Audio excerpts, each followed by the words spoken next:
प्रिय भारतीय मित्रों, आपको गणतंत्र दिवस की हार्दिक शुभकामनाएं। भारत म्हणजे विविधतेतील एकता आहे. Ехасай деша, чунтаре поратана гняна, обабиши тара свап, хаты чал. नारा सारा विश्व के प्रमाण करे छन जे बोइचित्रो दुर्बलतनोय это होय सर्वोच्च शक्ति. What is the future? अफसोस के साथ वो जिस ग्रुप की मैं बात कर रहा हूं उनकी आंखें बंद और कान बंद है. ट्वीट को यूज करते हैं सारा दिन, टिकटॉक पर बैठे हैं, ट्विटर पे बैठे हैं, एक्स पे, इंस्टाग्राम पे हैं, लेकिन उर्दू इंग्लिश का एक लफ्ज नहीं जानते, एक लफ्ज नहीं लिख सकते. उनको पता नहीं है इस उर्दू को इंग्लिश में गूगल से फ्री ट्रांसलेट किस तरह करना है. दुख के साथ कहूंगा आज भारतीय यौम जमहूरिया पर कश्मीरी अवाम दुनिया भर में यौम स्याह मना रही है. बिल्कुल, जबकि वादी कश्मीर में आज नाज़रीन हड़ताल का ऐलान किया गया. यौम स्याह को मनाने का बड़ा मकसद मकबूजा जम्मू कश्मीर में काबिज भारतीय अफवाज की जानिब से वसी पैमाने पर. आप देखिए, भारत में डेमोक्रेसी इतनी वाइब्रेंट है, ये तो हमें मानना पड़ेगा कि इसको मेरे पैरों के नीचे से खिसकाकर मोदी जी ले कैसे गए हैं. अब यह मुद्दा इतना सिंपल नहीं है. चाइना ने पूरा भारत को घेरने की कोशिश करी, हमने चाइना को ही घेर लिया. पाकिस्तान को भी परेशान कर दिया है, उधर से अफगानिस्तान ठोक रहा है, इधर इंडोनेशिया और मलेशिया जिसको हम बोलते हैं कि मुस्लिम कंट्रीज हैं, उन्होंने भी पाकिस्तान को स्नब करना शुरू कर दिया. उसी समय दुनिया के सबसे पुराने और भरोसेमंद मित्रों में से एक रूस की ओर से आया एक संदेश पूरे भारत के दिल को छू गया. भारत में स्थित रूसी दूतावास ने सोशल मीडिया प्लेटफॉर्म एक्स पर भारत को गणतंत्र दिवस की शुभकामनाएं दी और खास बात ये रही कि ये शुभकामनाएं हिंदी सहित कई भारतीय भाषाओं में दी गई. क्या आपने कभी सोचा है कि कोई देश किसी दूसरे देश को बधाई देने के लिए इतनी मेहनत क्यों करता है कि उसकी हर भाषा सीख ले? यही वजह है कि जब भी भारत का गणतंत्र दिवस आता है, दुनिया सिर्फ देखती नहीं बल्कि सीखती भी है. इस बार भी कुछ ऐसा ही देखने को मिला जब रूस में मौजूद अलग अलग अधिकारियों ने पहले से अभ्यास करके भारत की कई भाषाओं में शुभकामनाएं दी. हिंदी से लेकर तमिल, मराठी से लेकर बंगाली तक यह सिर्फ औपचारिक संदेश नहीं था बल्कि भारत की विविधता के प्रति सम्मान था. यही कारण है कि भारत आज सिर्फ एक देश नहीं बल्कि एक. आप देखिए, भारत में डेमोक्रेसी इतनी वाइब्रेंट है, ये तो हमें मानना पड़ेगा. Indian democracy, Indian republic, it is something that is rare, precious.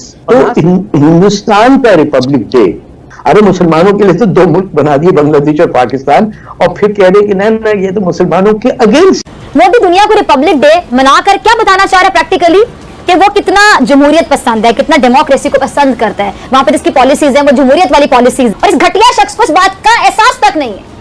ये घटिया शख्स जो कि झूठों का पलंदा लेकर आ जाता है और झूठ इसके खत्म नहीं होते. अब जब हालात ऐसे होंगे, नाज़रीन जरा सोचिए, दिल पे हाथ रखिए और बताइए, जब हालात ऐसे हों तो कौन मानेगा कि भारत वाकई जमहूरियत का चैंपियन. दुनिया को दिखाने के लिए कि भारत ने सबसे बड़ी जमहूरियत का ठेका उठाया हुआ है, इसलिए आज यानी 24 जनवरी को भारत में रिपब्लिक डे मनाया जा रहा है. लेकिन भारत और मकबूजा कश्मीर में इस दिन को बतौर यौम जमहूरिया नहीं बल्कि यौम स्याह के तौर पे मनाया जा रहा है. मोदी दुनिया को रिपब्लिक डे मनाकर क्या बताना चाह रहा है प्रैक्टिकली कि वो कितना जमहूरियत पसंद है, कितना डेमोक्रेसी को पसंद करता है. वहां पर जिसकी पॉलिसीज है वो जमहूरियत वाली पॉलिसीज हैं, जमहूरी पॉलिसीज हैं, अवाम दोस्त पॉलिसीज हैं, जनता के लिए काम कर रहे हैं. हालांकि हकीकत इसके उलट है, सबको पता, जनता को भी पता है. ये बताने चाह रहे हैं कि इसके दौरे इक़्तिदार में हिंदुस्तान में दूध और शहद की नहरें बह रही हैं, बल्कि हकीकत क्या है कि दूध शहद की नहरें नहीं बह रही, लोगों की खून की नदियां बह रही हैं भारत में. यहाँ यौम जमहूरिया के मौके पर भी लोग अपनी शनाख्त ढूंढने में मसरूफ हैं. सोचिए जरा, लोग अपनी शनाख्त ढूंढ रहे हैं और इस घटिया शख्स को इस बात का एहसास तक नहीं है भी. और एक बहुत पॉपुलर मजहबी पार्टी स्लैश सियासी पार्टी उनको मुसलसल बता रही है रियासत मदीना और तालिबान खान, ये उनकी डेस्टिनेशन. दुख के साथ कहूं. आगे चलते हैं. और दूसरी बात जो सबसे बड़ी थी, गूगल के जो इस एक विंग है उसका नाम है डीप माइंड. उनके जो हेड थे मिस्टर हैसेबिस, उन्होंने उनकी बात एक बड़ी इंपॉर्टेंट उन्होंने की. उन्होंने कहा सरप्राइज कि पॉलिसी मेकर्स जो है उनको अंदाजा ही नहीं कि आर्टिफिशियल इंटेलिजेंस किस तेजी के साथ तरक्की की तरफ जा रहा है. यहां पे मैं ये जरूर मेंशन करना चाहूंगा कि आर्टिफिशियल इंटेलिजेंस की दुनिया में यूरोप आज पीछे है. जो फ्रंट लाइन पे अभी जो जा रहे हैं वो यूएस और चाइना है. ये समझता हूं, आज मुझे किसी ने ये क्वेश्चन किया कि क्या बात है कि यूनाइटेड भारत में उस वक्त तो पाकिस्तान भी उसी का हिस्सा था, बांग्लादेश भी उसी का हिस्सा था, बल्कि आप कह सकते बर्मा भी उसका, लेकिन भारत ही उसको बार बार सामने उसको क्यों उस पर तवज्जो देता है? ये भी एक बहुत बड़ा सवाल है, बहुत बड़ा सवाल। Bharat is a rising power. आप लोग अभी तक दूसरी दुनिया के टुकड़ों पे पल रहे हैं। आपका बजट और फॉरेन पॉलिसी आईएमएफ बनाता है वॉशिंगटन डीसी में बैठ के। आप उन्हीं चीजों से नहीं अभी आगे निकल पा रहे। आप हिस्टोरिकली किसी चीज को एडमायर किस तरह कर पाएंगे, अपने एसेट्स के ऊपर आप अपना क्लेम किस तरह करेंगे, चाहे वो हिस्ट्री हो। आपके ज्यादातर लीडरान और पाकिस्तान चलाने वाले डुअल सिटीजन है, उनकी एक टांग पाकिस्तान में होती है, दूसरा पासपोर्ट दूसरी जेब में ब्रिटिश पासपोर्ट होता है या कनेडियन। तो this is above your pay grade to claim the history, to fix the history. बल्कि कोहिनूर हीरे के ऊपर भी क्लेम भारत का है, आपका नहीं है। बिकॉज यू आर, मैं हमेशा ये कहता हूं, यू आर नॉट पाकिस्तानी। बिकॉज पाकिस्तान के अंदर इस वक्त अलमिया ये है, पाकिस्तान के अंदर पाकिस्तानी कोई नहीं रहने वाला। जो बच्चा पैदा होता है उनमें से ज्यादातर ख्वाहिश होती है पैसे देकर जाके मौत खरीदते हैं। उन कौमों के लिए ये जरूरी नहीं है कि हिस्ट्री को पढ़ा जाए। क्या है कि जेलम के पास जो पहला बैटल ग्राउंड होता था, वहां पे हम हमेशा हर फॉरेन इन्वेडर को लेट के वेलकम करते थे। हमारे डीएनए में फाइटिंग नहीं है, हमारे डीएनए के अंदर पार्टी है।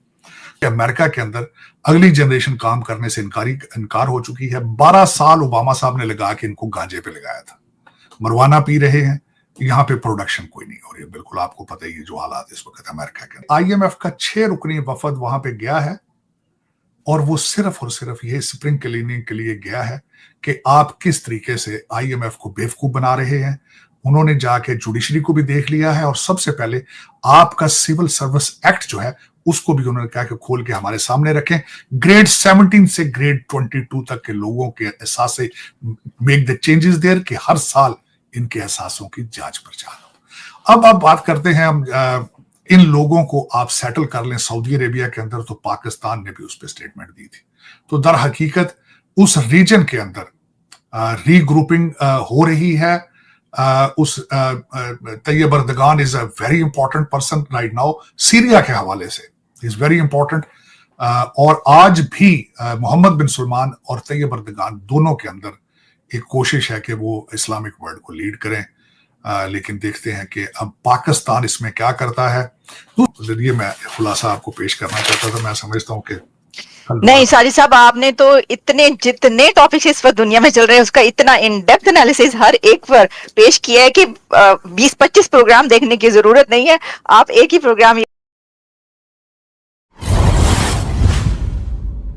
गणतंत्र दिवस भारत के लिए सिर्फ एक तारीख नहीं है, यह उस सोच का उत्सव है जिसमें विविधता, लोकतंत्र और आत्मसम्मान शामिल है।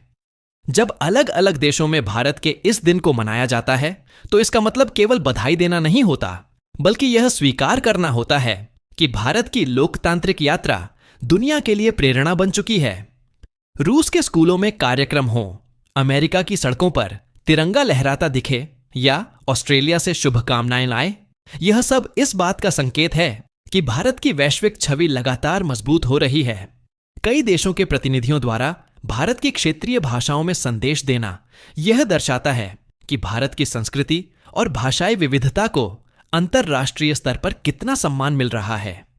यह सब अचानक नहीं हुआ, इसके पीछे वर्षों की कूटनीति, सांस्कृतिक संवाद और आपसी सहयोग है।